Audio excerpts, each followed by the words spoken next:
প্রিয় ছাত্রছাত্রী বন্ধুরা, তোমাদেরকে স্বাগত জানাই আজকের ক্লাসে। আজ আমরা পড়ব ক্লাস 11-এর ঘর্ষণ। তো ঘর্ষণ কাকে বলে? একটি তলের উপরে আরেকটি তল যখন গতিশীল হয় বা গতিশীল হওয়ার চেষ্টা করে, তখন ওই তল দুটির মধ্যে একটি বল কাজ করে, যে বলটি কিনা ওই গতির বিরুদ্ধে বাধা দেয়।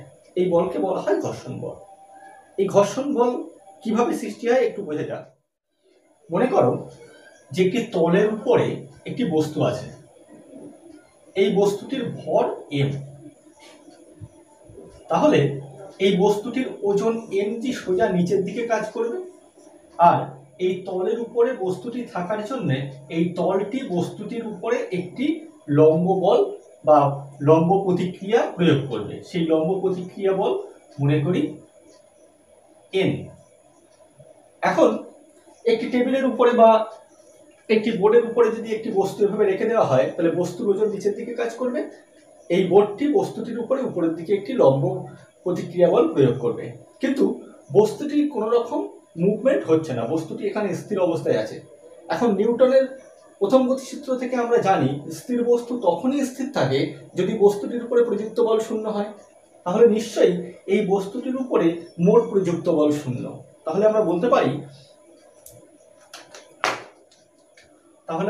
পারি নিশ্চয়ই n is equals to mg। লম্ব প্রতিক্রিয়া বল এবং বস্তুর ওজন পরস্পর সমান এবং বিপরীতমুখী, তাই বস্তুর উপরে মোট প্রযুক্ত বল শূন্য, তাই বস্তুটি স্থির অবস্থায় আছে। এখন মনে করি বস্তুটির উপরে বল প্রয়োগ করে ছেড়ে দেওয়া হলো। একটি বল প্রয়োগ করলে বস্তুটি এইদিকে গতিশীল হবে, এখন বস্তুটি একবার যদি গতিশীল হয়, তাহলে নিউটনের সূত্র অনুসারে, নিউটনের প্রথম গতিসূত্র অনুসারে আমরা জানি যে গতিশীল বস্তু চিরকাল সমবেগে সরলরেখা বরাবর চলতে থাকবে। কিন্তু আসলে ব্যাপারটা কি হয়, একটি বস্তুর উপরে যদি বল প্রয়োগ করা হয়, বস্তুটি গতিশীল হয়ে কিছু দূর গিয়ে থেমে যায়। তাহলে বস্তুটি থেমে যাচ্ছে কেন? বস্তুটিকে থামাচ্ছে নিশ্চয়ই একটি বল নিশ্চয়ই বস্তুর গতির বিরুদ্ধে কাজ করছে। এই বলটি হলো ঘর্ষণ বল। অর্থাৎ এই বস্তুটি যখন সামনের দিকে গতিশীল হবে, তখন ওই বস্তুর উপরে বস্তুর গতির বিরুদ্ধে এই যে তল, এই তল বরাবর বস্তুর গতির বিরুদ্ধে একটি বল কাজ করবে। এই বলকেই বলা হয় ঘর্ষণ বল বা ফ্রিকশনাল ফোর্স। এখন ঘর্ষণ বলের উৎস কোথায়? দেখো, এই তল দুটি, এই যে বস্তু দুটি আছে, এই বস্তুর সংস্পর্শ তলটি যতটাই মসৃণ হোক না কেন, আমরা যদি খুব শক্তিশালী অনুবীক্ষণ যন্ত্র দিয়ে দেখি, তাহলে এই তলটি কিছুটা হলেও অমসৃণ দেখা যাবে। যেমন এই বোর্ডের তলটি আমাকে হাত দিয়ে মনে হচ্ছে খুব মসৃণ, কিন্তু আমরা যদি অনুবীক্ষণ যন্ত্র দিয়ে বোর্ডের তলটিকে দেখি, তাহলে দেখবো যে এই তলটি একটু অমসৃণ আছে। তাহলে আমরা যদি এই তল দুটিকে অনুবীক্ষণ যন্ত্রের সাহায্যে আমরা বড় করে দেখি, তাহলে ছবিটা এরকম দেখাবে। এটি নিচের তল, যে তলের উপরে বস্তুটি গতিশীল হচ্ছে, আর এটি উপরের তল।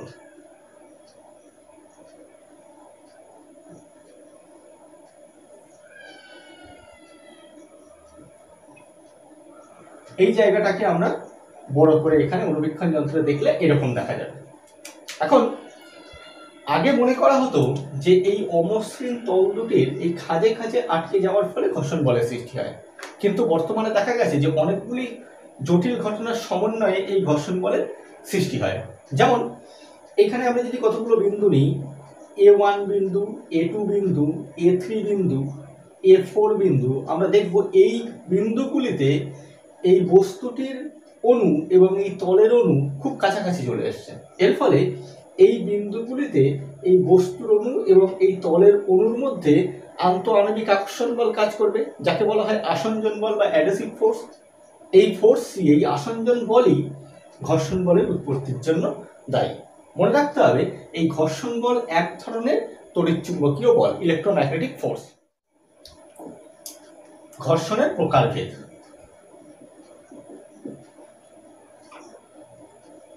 ঘর্ষণ যেমন দুটি কঠিনের মধ্যে হয়, ঠিক তেমনি তরল এবং কঠিনের মধ্যেও ঘর্ষণ হয়, তবে আমরা এই অধ্যায়ে কেবলমাত্র কঠিন ও কঠিনের মধ্যে ঘর্ষণ বল নিয়ে আলোচনা করব। তো এই ঘর্ষণ বলকে আমরা দুভাগে ভাগ করতে পারি। একটি হলো স্থিত ঘর্ষণ বা স্ট্যাটিক ফ্রিকশন, আরেকটি হচ্ছে চল ঘর্ষণ বা কাইনেটিক ফ্রিকশন। এই চল ঘর্ষণকে আমরা আবার দুভাগে ভাগ করতে পারি। একটিকে আমরা বলবো স্লাইডিং ফ্রিকশন বা বিসর্প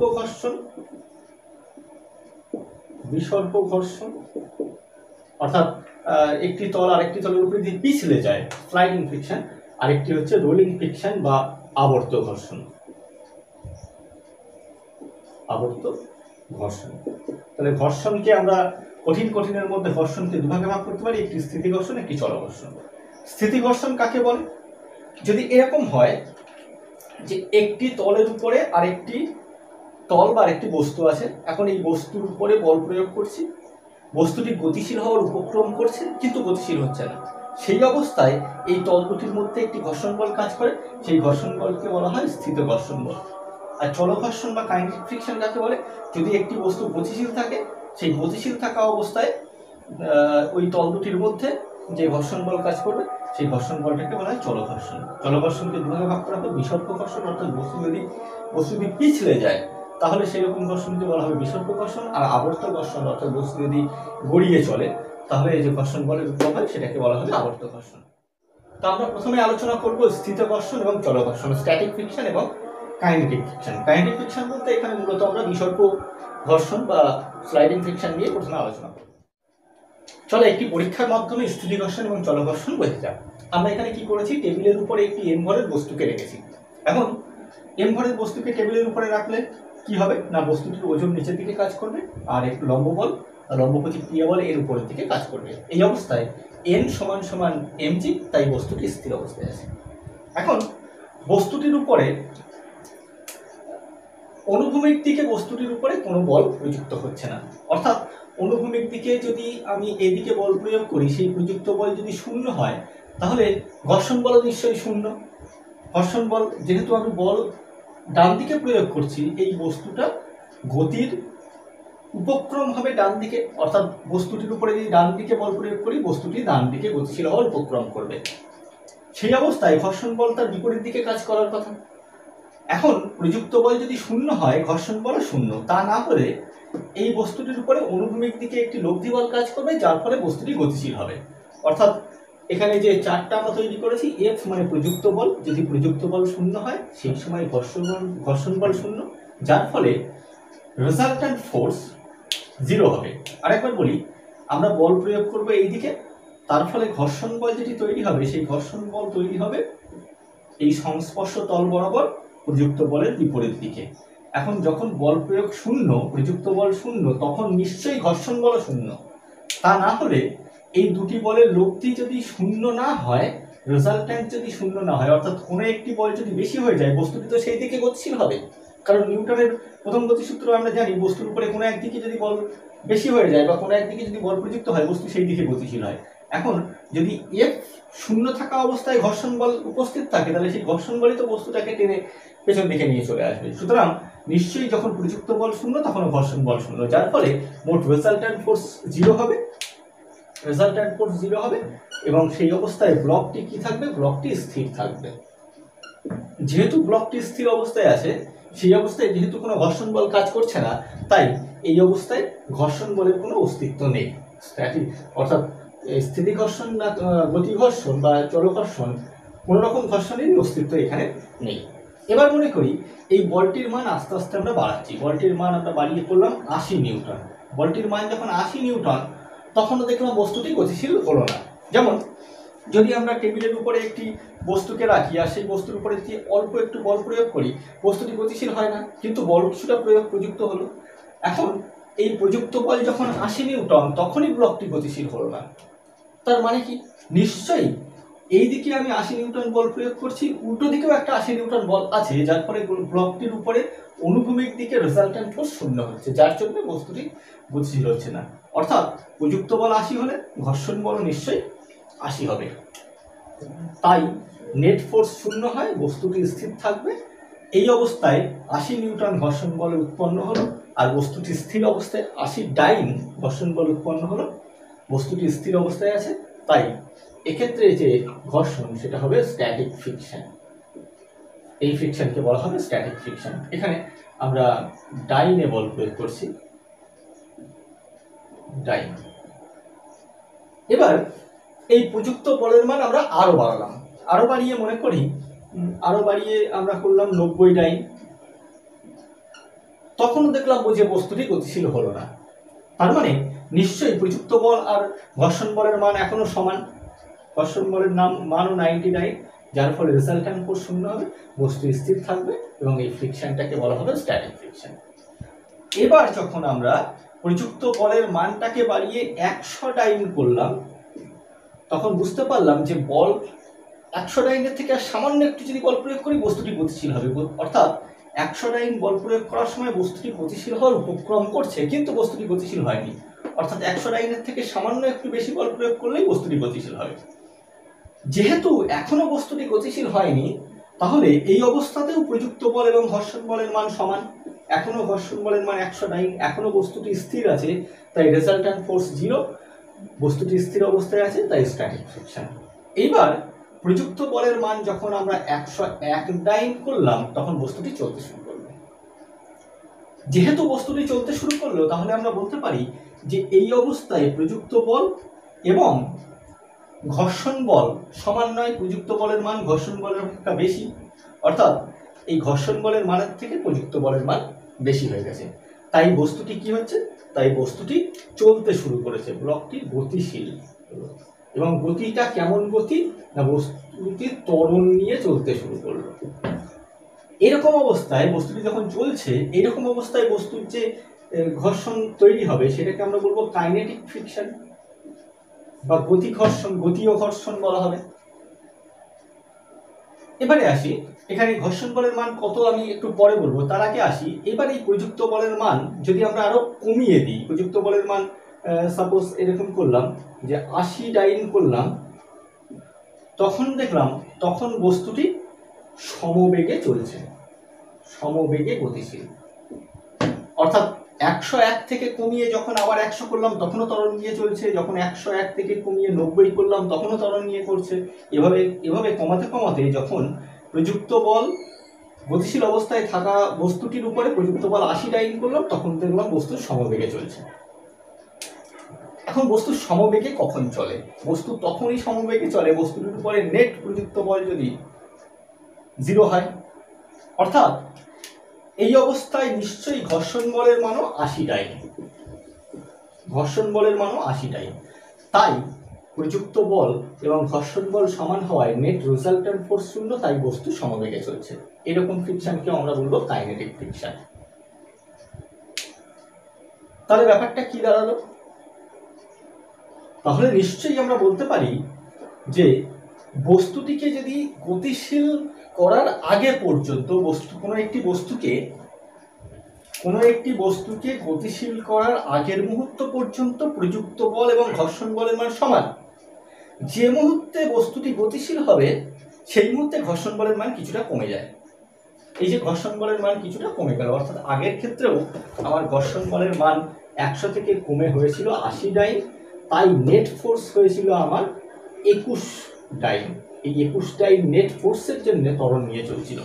যখন এটাকে বললাম যে কমিয়ে আমরা 90 ডাইন করব, তখনও এই বলটি ছিল 80 ডাইন, ঘর্ষণ বলটি। এর ফলে নেট ফোর্স আমার হয়েছিল 10 ডাইন, যার ফলে বস্তুটি ত্বরণ নিয়ে চলছিল, সেটাও হবে কাইনেটিক ফ্রিকশন। তাহলে এখান থেকে কি কনক্লুশনে আসলাম? আমরা আসলাম যে কোনো একটি বস্তুর উপরে যতক্ষণ না পর্যন্ত বল প্রয়োগ করা হয় ততক্ষণ পর্যন্ত বস্তুটির উপরে ঘর্ষণ বল কাজ করবে না, নাম্বার 1। নাম্বার 2, বস্তুটি যত সময় পর্যন্ত স্থির থাকবে তত সময় পর্যন্ত প্রযুক্ত বল এবং ঘর্ষণ বলের মান সমান। প্রযুক্ত বল যত বাড়ানো হবে ঘর্ষণ বলের মান বিপরীত দিকে তত বাড়তে থাকবে। বাড়তে বাড়তে ওই স্থিতি ঘর্ষণ বলের একটি মান পাওয়া যাবে, যে মানটি হবে সর্বোচ্চ। ওই মানটিকে বলা হবে স্থিতি ঘর্ষণের সীমাস্থ মান। এরপরে যদি আরেকটু বেশি বল প্রয়োগ করা হয় তবে বস্তুটি গতিশীল হবে। বস্তুটি গতিশীল হওয়ার সঙ্গে সঙ্গে ঘর্ষণ বলের মান কিছুটা কমে যাবে, কমে ঘর্ষণ বলের মান কনস্ট্যান্ট থাকবে। ওই ঘর্ষণ বলটাকে বলা হবে গতীয় ঘর্ষণ বা চল ঘর্ষণ। তাহলে ঘর্ষণ বলের মান প্রযুক্ত বলের সঙ্গে বাড়তে বাড়তে থাকে, বস্তু গতিশীল হয়ে গেলে ঘর্ষণ বলের মান কিছুটা কমে কনস্ট্যান্ট থাকে। এটা আমরা বুঝলাম, একটি গ্রাফের মাধ্যমে ব্যাপারটা দেখা যাবে। মনে করো যে আমরা এইদিকে প্লট করছি প্রযুক্ত বল এফ, আর এইদিকে প্লট করছি ঘর্ষণ বল এফ। এখন যখন প্রযুক্ত বল 0 তখন ঘর্ষণ বল 0, এরপরে প্রযুক্ত বল যত বাড়বে ঘর্ষণ বল তত বাড়বে, অর্থাৎ প্রযুক্ত বল 20 নিউটন হলে ঘর্ষণ বল 20 নিউটন, প্রযুক্ত বল 100 হলে ঘর্ষণ বল 100। তাই যত সময় পর্যন্ত বস্তুটি স্থির থাকবে প্রযুক্ত বল এবং ঘর্ষণ বল এর মান সমান হবে, অর্থাৎ এই কোণটা হবে 45 ডিগ্রি। মনে করি বস্তুটি এইখানে এসে গতিশীল হবে, যেই মুহূর্তে বস্তুটি গতিশীল হবে সঙ্গে সঙ্গে ঘর্ষণ বলের মান কিছুটা কমে যাবে, কমে গিয়ে ঘর্ষণ বল কনস্ট্যান্ট থাকবে। তাই প্রযুক্ত বল বস্তুটি গতিশীল হওয়ার পরে যদি প্রযুক্ত বল একটু কমিয়ে দেওয়া হয় তাহলেও বস্তুটি গতিশীল থাকে বা ত্বরণ নিয়ে চলতে থাকে। আর এই স্থিতি ঘর্ষণের এই সর্বোচ্চ মান, স্থিতি ঘর্ষণ বলের সর্বোচ্চ মানকেই বলা হয় আমার স্থিতি ঘর্ষণের সীমাস্ত মান। এই যে বস্তুটি গতিশীল হওয়ার পরে ঘর্ষণ বলের মান কিছুটা কমে যায়, এটা আমরা আমাদের বাস্তব অভিজ্ঞতা থেকে বুঝতে পারি। মনে করো রাস্তাতে একটা লরি দাঁড়িয়ে আছে, কয়েকজন মানুষ মিলে সেটাকে ঠেলে গতিশীল করবে। এখন ওই লরিটি একবার গতিশীল হয়ে গেলে তারপরে কিন্তু বলের মান একটু যদি কমিয়ে দেওয়া হয় তা সত্ত্বেও লরিটিকে ঠেলে নিয়ে যাওয়া সম্ভব। তাই একবার গতিশীল হয়ে গেলে ঘর্ষণ বলের মান কিছুটা কমে যায়। এবারে আমরা পড়ব ঘর্ষণের সূত্রাবলী। ঘর্ষণের প্রথম সূত্র যে দুটি বস্তুর মধ্যে যদি আপেক্ষিক গতি থাকে তবে ওই বস্তু দুটি বা ওই তল দুটির মধ্যে ঘর্ষণ বল তাদের গতির বিরুদ্ধে কাজ করে। অর্থাৎ এই তলটির উপরে 1 নম্বর তলটির উপরে যদি এই 2 নম্বর তলটি ডান দিকে গতিশীল হয় তবে 1 নম্বর তলটি ওই 2 নম্বর তলের উপরে তার গতির বিপরীত দিকে একটি বল প্রয়োগ করবে। এই তলটি হবে স্পর্শ তল বরাবর, এই বলটি হবে স্পর্শ তল বরাবর। এটি হলো প্রথম সূত্র। দ্বিতীয় সূত্র হচ্ছে এই যে ঘর্ষণ বল আমরা পড়লাম, এই ঘর্ষণ বলকে আমরা দুটো চিহ্ন দেব। এক হচ্ছে সীমাস্ত ঘর্ষণ বলের, স্থিতি ঘর্ষণ বলের সীমাস্ত মানকে আমরা এফএস চিহ্ন দেব এবং চল ঘর্ষণ বলের মানকে আমরা এফ কে চিহ্ন দেব। সীমাস্ত ঘর্ষণ বলকে আমরা এফ এস চিহ্ন দেবো, এস ফর স্ট্যাটিক, আর চল ঘর্ষণ বলের মানকে আমরা এফ কে বা এফ কাইনেটিক এরকম চিহ্ন দেব। ঘর্ষণের দ্বিতীয় সূত্রে বলা হয়েছে যেই সীমাস্ত ঘর্ষণ বল অথবা এই চল ঘর্ষণ বল এরা কার সঙ্গে সমানুপাতিক? এরা এই লম্ব বলের সমানুপাতিক। অর্থাৎ লম্ব বল যত বেশি হবে সীমাস্ত ঘর্ষণ বল অথবা চল ঘর্ষণ বল এর মানও তত বেশি হবে। এটি হলো 2 নম্বর সূত্র।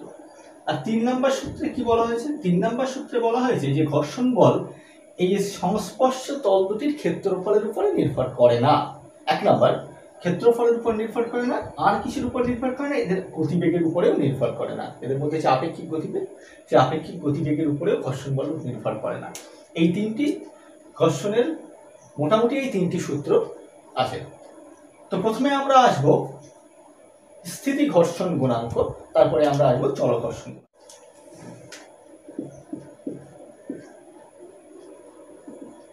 স্থিত ঘর্ষণ গুণাঙ্ক। ঘর্ষণের সূত্রাবলী থেকে আমরা দেখলাম যে যখন বস্তুটি স্থির অবস্থায় থাকবে সেই সময় প্রযুক্ত বল এবং ঘর্ষণ বলের মান সমান হবে। এক সময় বল বাড়াতে বাড়াতে বস্তুটি গতিশীল হওয়ার উপক্রম করবে, ঠিক সেই মুহূর্তে স্থিতি ঘর্ষণ বলের মান সর্বোচ্চ হয়, সেই মানকে বলা হয় সীমাস্ত স্থিতি ঘর্ষণের সীমাস্ত মান। এই স্থিতি ঘর্ষণের সীমাস্ত মান লম্ব বলের সমানুপাতিক, আমরা ঘর্ষণের সূত্র থেকে জানব। তাহলে স্থিতি ঘর্ষণের সীমাস্ত মান লম্ব বলের সমানুপাতিক, বা এই সমানুপাতিককে সমান করতে গেলে আমাদের একটু ধ্রুবক দিয়ে গুণ করতে হবে, সেই ধ্রুবককে নাম দিলাম মিউ এস ইন্টু এন। এই মিউ এস কে বলা হয় কোএফিসিয়েন্ট অফ স্ট্যাটিক ফ্রিকশন বা স্থিতি ঘর্ষণ গুণাঙ্ক। বা mu S is equals to আমরা বলতে পারি এফ এস বাই এন।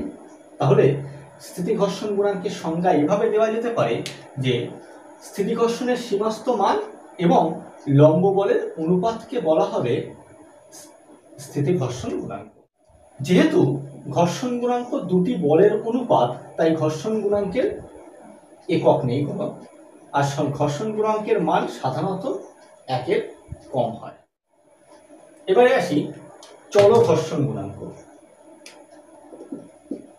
চল ঘর্ষণ গুণাঙ্ক আমরা ঘর্ষণের সূত্র থেকে এটাও দেখলাম যে কাইনেটিক ফ্রিকশনাল ফোর্স অর্থাৎ গতীয় ঘর্ষণ বলের মান সেটিও লম্ব প্রতিক্রিয়া বলের সমানুপাতিক।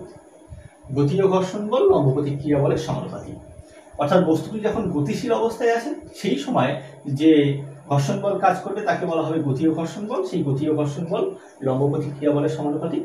একে সমান করতে গেলে আমাদের একটি ধ্রুবক দিয়ে গুণ করতে হবে, সেই ধ্রুবকটির নাম মনে করছি মিউ কে ইন্টু এন। এই মিউকে বলা হয় কোএফিসিয়েন্ট অফ কাইনেটিক ফ্রিকশন বা গতীয় ঘর্ষণ গুণাঙ্ক, বা mu K is equals two হবে এফ কে বাই এন, অর্থাৎ গতীয় ঘর্ষণ বল এবং লম্ব বলের অনুপাতকে বলা হয় গতীয় ঘর্ষণ গুণাঙ্ক মিউ কে। এটিও এককবিহীন রাশি।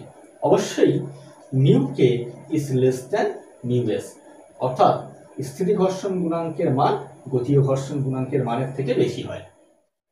এবারে আমরা আলোচনা করব অমসৃণ তলে বস্তুর গতি নিয়ে, অর্থাৎ এমন একটি তলের উপরে একটি বস্তু আছে যে তলটি খুব মসৃণ নয়, অর্থাৎ ওই তল দুটির মধ্যে একটি ঘর্ষণ বল কাজ করবে। এই অবস্থায় ওই বস্তুটির উপরে যদি এফ বল প্রয়োগ করা হয় তবে এই বস্তুটির ত্বরণ কত হবে। আমরা জানি নিউটনের গতিসূত্র থেকে জানি যদি মসৃণ টেবিল হয়, এটি যদি মসৃণ হয়, এই মসৃণ টেবিলের উপরে যদি আমার একটি এম ভরের বস্তু থাকে আর তার উপরে এফ বল প্রয়োগ করা হয় তাহলে এই বস্তুটির ত্বরণ হবে এফ সমান সমান এম এ বা A is equals to F by M. কিন্তু তলটি যদি মসৃণ না হয়ে অমসৃণ হয় সেক্ষেত্রে বস্তুটির ত্বরণ কত হবে। মনে করি এফ বল প্রয়োগ করার ফলে বস্তুটি এ ত্বরণ নিয়ে গতিশীল হয়েছে। যেহেতু বস্তুটির ত্বরণ নিয়ে গতিশীল হয়েছে তাহলে এক্ষেত্রে যে ঘর্ষণ বল কাজ করবে সেটা হবে কাইনেটিক ফ্রিকশন ফোর্স বা গতীয় ঘর্ষণ বল এফ কে। বস্তুটির উপরে এফ বল প্রয়োগ করা হয়েছে ডান দিকে আর গতীয় ঘর্ষণ বল ঠিক তার গতির বিরুদ্ধে উল্টো দিকে কাজ করছে। তাহলে এই বস্তুটির উপরে অনুভূমিক দিক বরাবর নেট ফোর্স কত কাজ করছে? F net force, F net is equals to F minus F K. F কাজ করছে এইদিকে, এফ কে কাজ করছে এইদিকে। যেহেতু বস্তুটি ডান দিকে গতিশীল হয়েছে তাই নিশ্চয়ই এফ এর মান এফ কে অপেক্ষা বড়, তাই net force F minus F K. আর নেট ফোর্স আমরা সমান বলতে পারি বস্তুর ভর ইন্টু ত্বরণ, বস্তুটির ভর এম ইন্টু ত্বরণ, বা এফ মাইনাস এফ কে। আমরা একটু আগে ঘর্ষণের সূত্রতে দেখলাম যে গতীয় ঘর্ষণ বল লম্ব প্রতিক্রিয়া বলের সমানুপাতিক is equals to mu K into N. তো আমরা এখান থেকে লিখতে পারি mu K into N is equals to M A, বা A is equals to F minus mu K into N by M.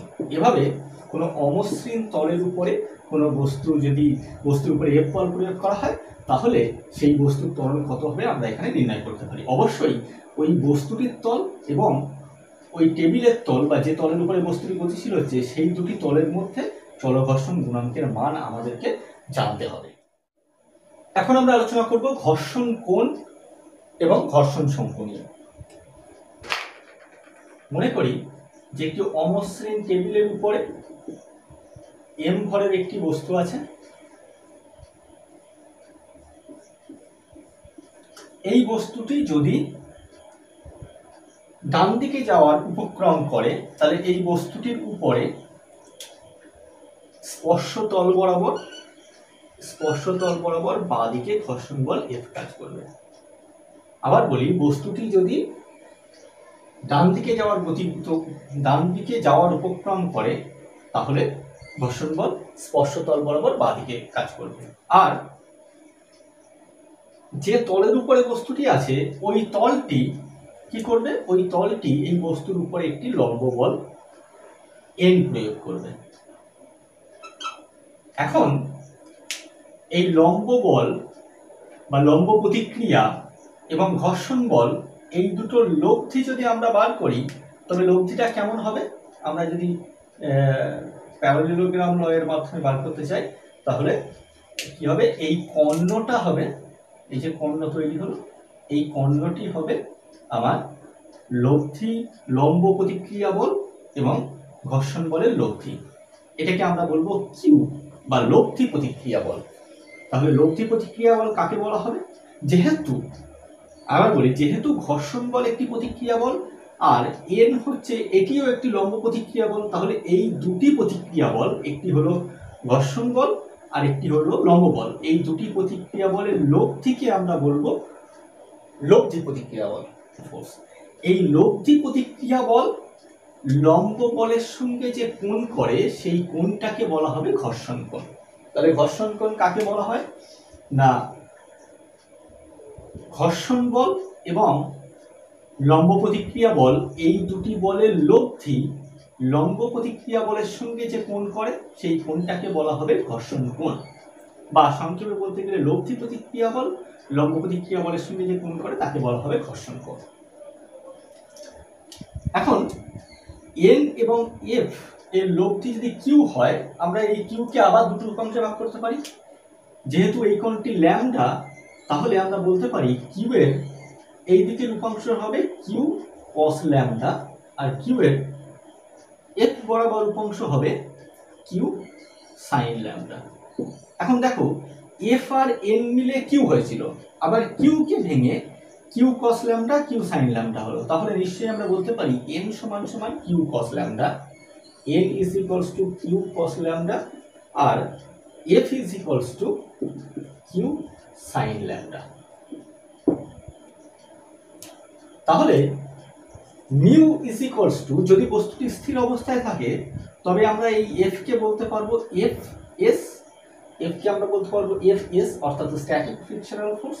তাহলে তখন mu S is equals to আমরা জানি F S by mu S is equals to F S by N is equals to Q sine lambda by Q cos lambda, বা mu S is equals to আমরা বলতে পারি tan lambda. অর্থাৎ ঘর্ষণ কোণ, সেই ঘর্ষণ কোণের ট্যানজেন্ট সেটি হলো ওই দুটি তলের মধ্যে ঘর্ষণ গুণাঙ্কের সঙ্গে সমান।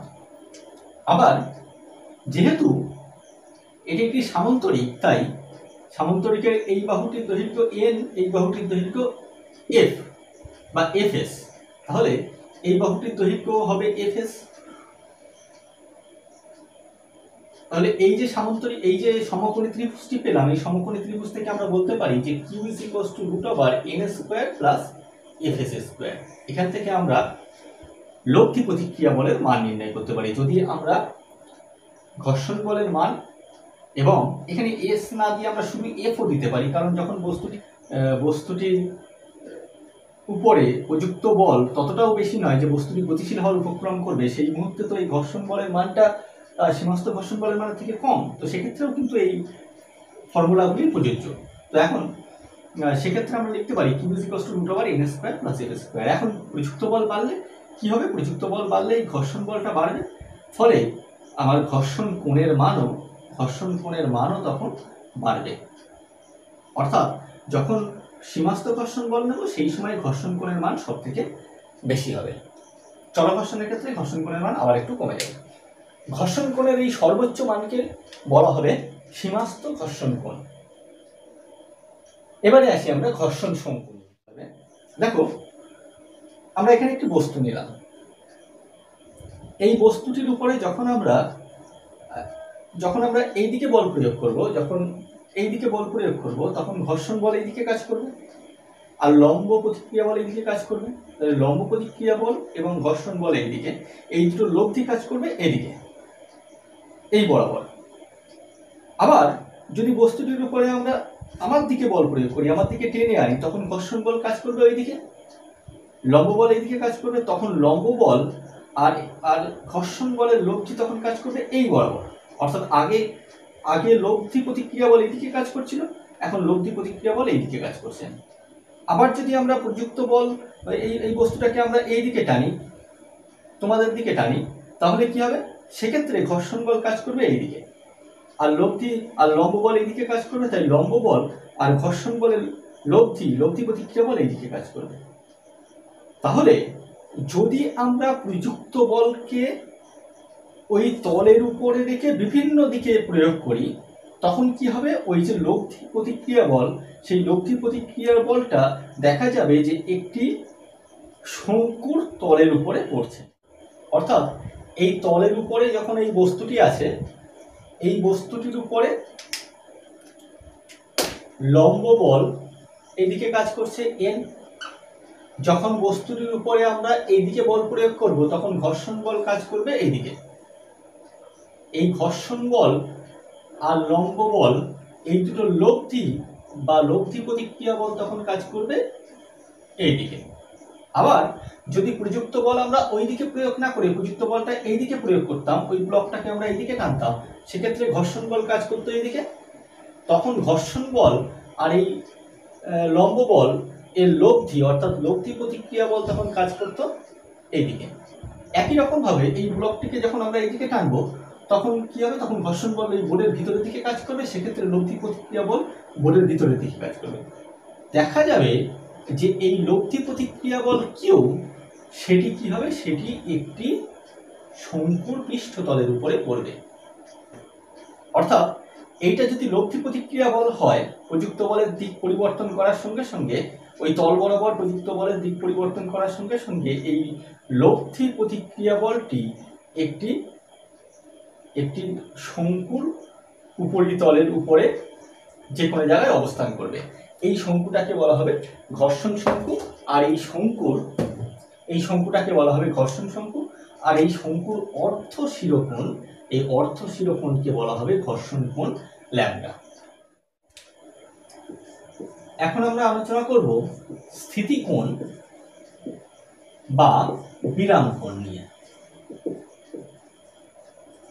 স্থিতিকোণ বা বিরাম কোণ, একটু আগে আলোচনা করলাম ঘর্ষণ কোণ নিয়ে, এখন আলোচনা করব স্থিতিকোণ বা বিরাম কোণ নিয়ে।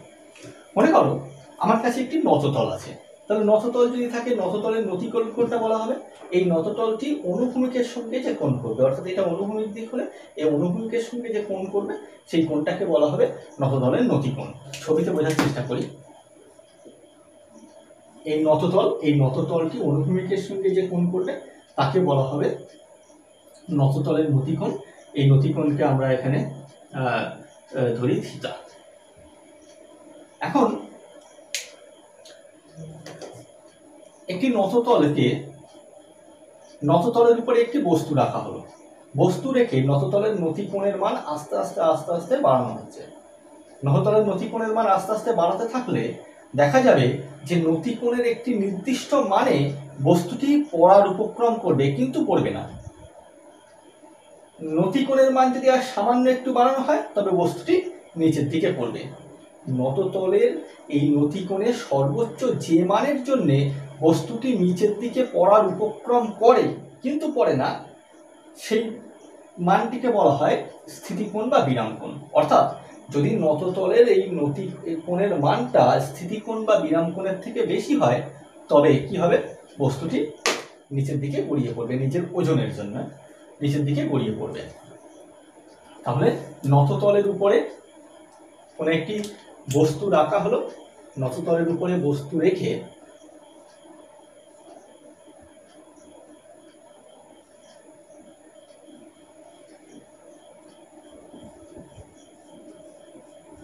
নততলের উপরে একটি এম ভরের বস্তু রাখা হলো। এম ভরের বস্তু রেখে নততলের নতিকোণ আস্তে আস্তে বাড়ানো হচ্ছে।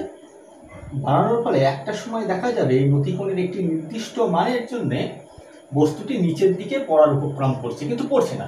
নতিকোণ যদি সামান্য একটু বাড়িয়ে দিই, বস্তুটি নিচের দিকে পড়বে। তাহলে এই নতিকোণের সর্বোচ্চ যে মানের জন্য বস্তুটি নিচের দিকে পড়ার উপক্রম করবে, সেই মানটিকে বলা হবে স্থিতিকোণ বা বিরাম কোণ। এই স্থিতিকোণ বা বিরাম কোণের মান কত হয় আমরা এখান থেকে ক্যালকুলেট করতে পারি। দেখো, বস্তুটির ওজন mg সবসময় ভূমির দিকে কাজ করবে। লম্ব বল কোন দিকে কাজ করবে? যেহেতু তলটি এই অবস্থা আছে, এই তলটি ওই বস্তুর উপরে লম্ব প্রতিক্রিয়া বল যেটি প্রয়োগ করবে সেটি হবে ওই তলের সঙ্গে লম্ব হবে উপরের দিকে, এটি হলো লম্ব প্রতিক্রিয়া বল। আর বস্তুটি যেহেতু নততলের উপরে রাখলে নিচের দিকে পড়ার উপক্রম করবে, তাই বস্তুটির উপরে ঘর্ষণ বল কাজ করবে, বস্তুটির উপরে ঘর্ষণ বল কাজ করবে এইদিকে, উপরের দিকে বস্তুটির উপরে ঘর্ষণ বল কাজ করবে। যেহেতু বস্তুটি জাস্ট পড়ার উপক্রম করছে, আর একটু হলেই বস্তুটি নিচ থেকে গড়িয়ে পড়বে, তাই এই ঘর্ষণ বলটির মান হবে স্থিতি ঘর্ষণের বলের সীমাস্ত মান। এখন এই বস্তুর ওজন mg কে আমরা দুটো উপাংশে ভাগ করতে পারি, একটিকে এই দিকে ভাগ করতে পারি আর একটি উপাংশ এই দিকে। এই কোণটি থিটা হলে এই কোণটি থিটা হয়, তাহলে mg এর এই দিকের উপাংশ হবে mg cos থিটা আর mg এই দিকের উপাংশটি হবে mg sin থিটা। যেহেতু বস্তুটি এখনো গতিশীল হয়নি, গতিশীল হওয়ার উপক্রম করছে কিন্তু এখনো গতিশীল হয়নি, তাই বস্তুটির উপরে নেট ফোর্স শূন্য। অর্থাৎ আমরা বলতে পারি যেহেতু mg কে দুটো ভাগে ভাগ করেছি mg sin theta mg cos theta, তাহলে এখন mg আর নেই আমরা ধরে নিতে পারি। তার পরিবর্তে আমরা বলতে পারি বস্তুটির উপরে চারটি বল কাজ করছে, n উপরের দিকে, mg cos থিটা এইদিকে, mg sin থিটা এইদিকে আর এদিকে উপরের দিকে। তাহলে নিশ্চয়ই আমরা বলতে পারি যে n is equals to mg cos theta এবং fk is equals to mg sin theta. স্থিতি ঘর্ষণের সীমাস্ত মানকে fs চিহ্ন দেওয়া হয়, সরি এখানে fs হবে, তাহলে fs is equals to mg sin theta বা mu s is equals to আমরা জানি fs by n is equals to fs by n করলে mg sin theta by mg cos theta is equals to হবে sin theta by cos theta is equals to হবে tan theta. তাহলে mu s is equals to tan theta, অর্থাৎ স্থিতি কোণ বা বিরাম কোণের ট্যানজেন্ট সেটি হলো স্থিতি ঘর্ষণ বলের মানের সঙ্গে সমান। আবার আমরা একটু আগে দেখলাম যে ঘর্ষণ কোণের সীমাস্ত মানের ট্যানজেন্ট সেটিও স্থিতি ঘর্ষণ গুণাঙ্কের সঙ্গে সমান। এই ল্যামডার মান যখন ল্যামডাটির মান যখন আমার ঘর্ষণ কোণের সীমাস্ত মান হবে তখন মিউটা হবে মিউ এস। তাহলে ঘর্ষণ কোণের সীমাস্ত মানের ট্যানজেন্ট সেটিও স্থিতি ঘর্ষণ গুণাঙ্কের সমান। এই দুটো সমীকরণ থেকে আমরা বলতে পারি tan theta is equals two হচ্ছে tan ল্যামডা বা theta is equals two lambda, অর্থাৎ স্থিতি কোণ বা বিরাম কোণ সেটি ঘর্ষণ কোণের সীমাস্ত মানের সঙ্গে সমান। তো আশা করি আজকের ভিডিওটি তোমাদের পছন্দ হয়েছে। একে লাইক শেয়ার অবশ্যই করো, চ্যানেলটিকে সাবস্ক্রাইব করো আর বেল আইকনটিকে প্রেস করে রাখতে পারো যাতে নতুন নতুন ভিডিওর আপডেট সবার প্রথমে পেতে থাকো। তো নতুন ভিডিওর সঙ্গে দেখা হচ্ছে, ততক্ষণ পর্যন্ত take care and good by.